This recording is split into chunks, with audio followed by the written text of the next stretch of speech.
Eh oui, les aléas. Transition.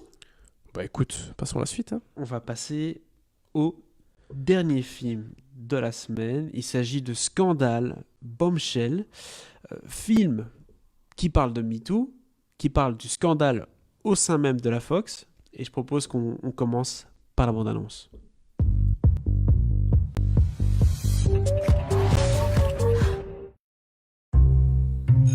Silence sur le plateau. La télévision est l'activité la plus concurrentielle au monde. Si une chaîne veut tenir l'antenne 24 heures sur 24, il lui faut des arguments pour captiver le public. Allez mettre une robe plus courte. On doit montrer nos jambes. Les femmes sont partout, elles jouent même au tennis et au golf. Les RH appellent parce que tu m'as traité de femelle. Oui, il va falloir que je relise le manuel. Le comportement hors caméra était bien pire. Tu es anti-mec, il faut que tu apprennes à vivre avec les hommes. Tu es sexy, mais t'es pénible.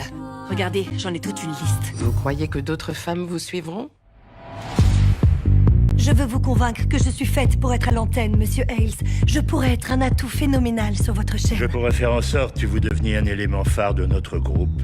Mais je dois être sûr que vous êtes loyal. J'ai besoin que vous trouviez un moyen de me le prouver. Voilà, I'm the bad guy, comme le dit Billie Eilish dans cette bande-annonce. J'espère qu'on va pas se faire copyrighter, parce que le morceau Bad Guy est omniprésent dans cette bande-annonce. Donc YouTube, soyez clément, s'il vous plaît. On parle du coup de Bombshell, scandale, inspiré de faits réels, n'est-ce pas? Ça nous plonge dans les coulisses d'une chaîne de télévision, c'est la Fox, assez puissante et aussi controversée, n'est-ce pas? Puisque c'est le début de l'explosion médiatique suite à des femmes journalistes qui ont réussi à briller en allant dans le bureau du patron, entre guillemets. Et il y a notamment une femme qui s'oppose, qui est vraiment contre ces pratiques misogynes. On sait bien que dans les... je parle même pas des scandales sexuels, je parle vraiment aussi dans la télévision américaine, il y a ce côté, les femmes, on doit mettre des robes courtes, vous l'avez entendu dans la bande-annonce, il faut bien se présenter, il faut être un peu la nunuche, quoi. Et elle est contre ça, elle dit mais vous ne parlez pas comme ça à l'antenne, etc. C'est la femme interprétée par Nicole Kidman qui va prendre les devants et qui va apprendre, entre guillemets, ce qui se passe au sein même de la chaîne et qui va, avec forcément les victimes, s'allier pour lutter contre le pouvoir et ses excès, bien sûr. T'as plutôt bien résumé le film. On est vraiment aux prémices, si je puis dire, du mouvement MeToo. On est en 2016 et à Fox, c'est vraiment pas... tout est loin d'être rose. Et le patron, alors quand je dis patron, c'est le responsable de la rédaction de Fox News dans son ensemble. Donc je parle pas de Rupert Murdoch, qui est le propriétaire de Fox, mais bien de Robert Hales, le patron donc de Fox News. Et effectivement, il avait tendance à mettre des règles assez strictes. Au niveau de la longueur des jupes, etc. Il faisait monter certaines filles dans son bureau, et quand il n'avait pas satisfaction, ça pouvait avoir des conséquences. Annulation de ton show au pire, ou alors des réductions de salaire, plein de styles de représailles, donc, ou alors virer carrément, ça arrivait. Donc voilà, le personnage était très controversé, et comme je pense dans toutes les boîtes, tous les endroits où il y a des cas de harcèlement sexuel, beaucoup savent ou suspectent, mais personne ne prend les devants pour réagir, N'ouvre sa bouche. pour en parler, et donc c'est compliqué parce que forcément, à partir du moment où il y a quelqu'un qui se lance, c'est un peu plus facile, et encore... comme le montre le film, c'est pas aussi simple que ça en a l'air. Tout le monde ne réagit pas directement dès que le personnage de Nicole Kidman dévoile cette histoire-là. Les langues ont mis du temps à se délier. Et ce qui est plutôt intéressant, je trouve, dans le film, qui se base donc sur des journalistes qui ont existé, même si ils n'ont pas toujours les vrais noms, etc. Globalement, c'est que des cas, ou presque, qui ont existé. C'est-à-dire le film mélange un peu les deux, forcément. Il faut que dramaturgiquement ce soit intéressant. C'est comme ça qu'on retrouve notamment le personnage de Margot Robbie qui joue une petite nouvelle, qui travaillait avec le personnage de Nicole Kidman, qui était donc une présentatrice phare d'une émission qui a changé de case horaire. Ah tiens, vraiment, c'est-à-dire que tu commences à refuser certaines choses.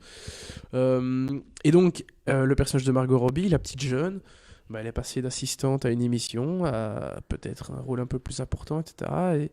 Et donc, en fait, le film présente trois personnages globalement, qui ont des parcours et des influences différentes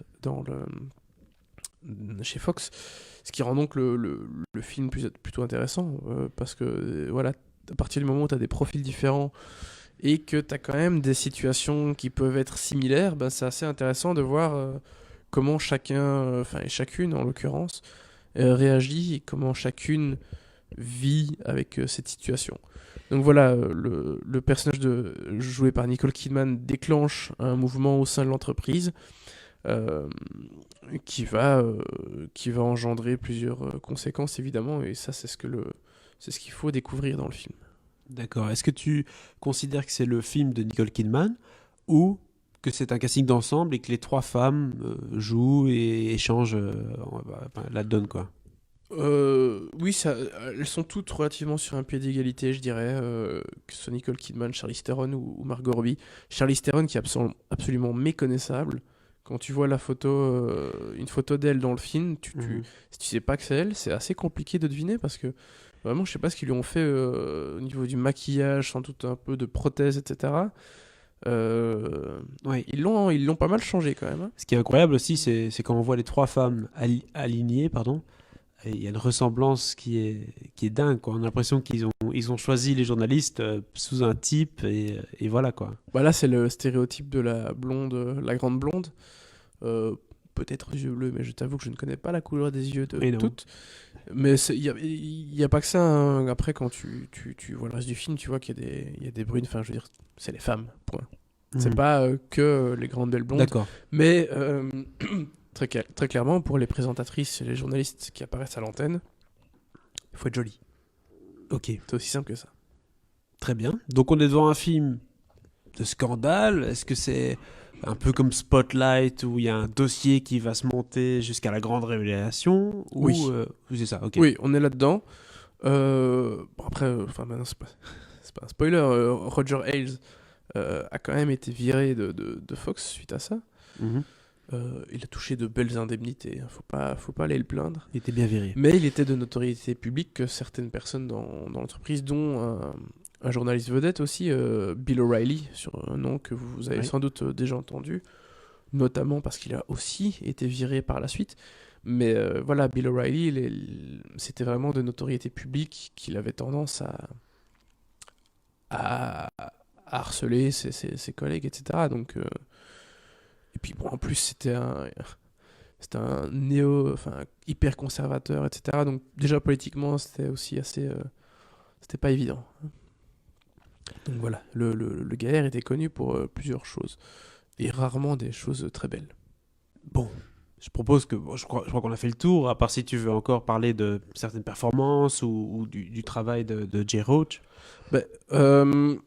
D'abord, pour terminer sur Roger Ailes, malheureusement on peut pas dire qu'il ait beaucoup souffert d'avoir été viré de Fox, parce qu'il est décédé un an après avoir été viré, ou un an et demi. Donc voilà, il a été une victime, entre guillemets, une victime, pas de ce qu'il a fait, mais on va dire qu'il n'a pas vécu les conséquences de ses actes très longtemps par la suite. C'est ça que je voulais dire. Parler de victime dans ce cas-là, c'est non. Mais par contre, Jay Roach, j'ai pas grand-chose à signaler sur sa mise en scène dans l'ensemble. C'est assez classique, ça fait le boulot. C'est plutôt bien foutu. Ça casse pas trois pattes à un canard, mais à nouveau... Mais le film n'est pas dans la course aux Oscars, alors que non. Pourtant, avec un sujet pareil, avec un casting pareil... Margot Robbie a eu quelques nominations quand même au Golden Globe, je pense, et puis à mon avis aux Oscars aussi. Pour le reste, voilà, c'est vrai qu'il passe peut-être un peu plus inaperçu. C'est de ces films qui ont pu se faire remarquer à un moment, mais peut-être pas plus que ça. Donc voilà, qui sont dans une espèce d'entre-deux. Mais on en parle quand même, et puis je pense que c'est un film important, donc c'est pour ça que nous, on en parle aussi. Combien tu lui donnes du coup à ce film? 2 étoiles. 2 étoiles du coup pour Scandale.